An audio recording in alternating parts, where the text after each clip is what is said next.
তিলোত্তমার জন্মদিনে তিলোত্তমার বিচারের উদ্দেশ্যে বারাসাতে শপথ পাঠ করল সিপিআইএম। উত্তর ২৪ পরগনা জেলায় বারাসাতে রবীন্দ্র ভবনে বার্ষিক সম্মেলন চলাকালীন তিলোত্তমার আবক্ষ মূর্তিতে মাল্যদান করে মোহাম্মদ সেলিম উপস্থিত সকল মানুষের শপথ বাক্য পাঠ করান। তিলোত্তমার বিচারের দাবিতে স্লোগান তোলে বাম কর্মী সমর্থকেরা। আজ দুপুর ৩:৩০ নাগাদের সেই ছবি তুলে ধরলাম আমাদের ক্যামেরায়। অসহায় হয়ে পাথর আর কবে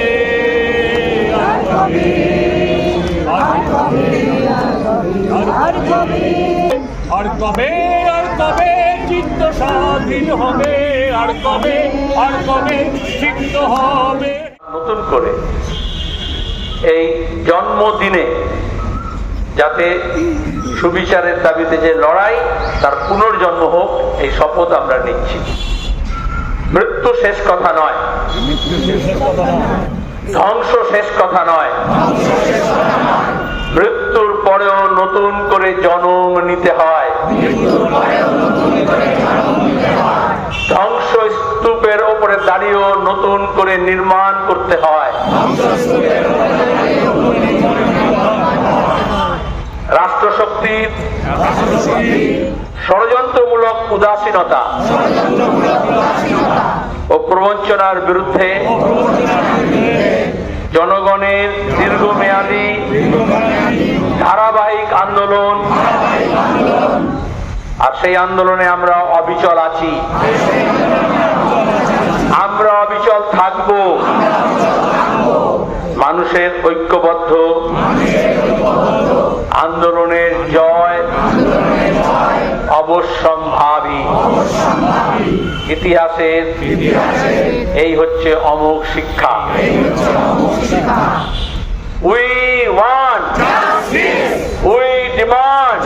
ভাবে যে তিলোত্তমা যে মহিলা ডাক্তার, যাকে কর্মরত অবস্থায় আরজি করের মধ্যে তাকে নৃশংসভাবে তাকে গণধর্ষণ এবং খুন করা হয়েছে, এই মেয়েটি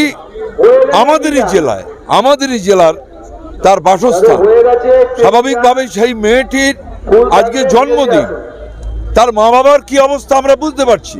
আমাদের জেলার আজকে সিপিআইএম ভারতের কমিউনিস্ট পার্টি মার্কসবাদীর উত্তর ২৪ পরগনা জেলার ৩ দিন সম্মেলন চলছে, কিন্তু গোটা পশ্চিম বাংলা জুড়ে আজকে অভয় মঞ্চ থেকে শুরু করে বিভিন্ন গণসংগঠনের পক্ষ থেকে, বিভিন্ন পার্টির পক্ষ থেকে আজকে বিচার চেয়ে, ন্যায্য বিচার চেয়ে তারা আজকে পথে নামছে এবং গোটা পশ্চিম বাংলা তোলপাড় হচ্ছে।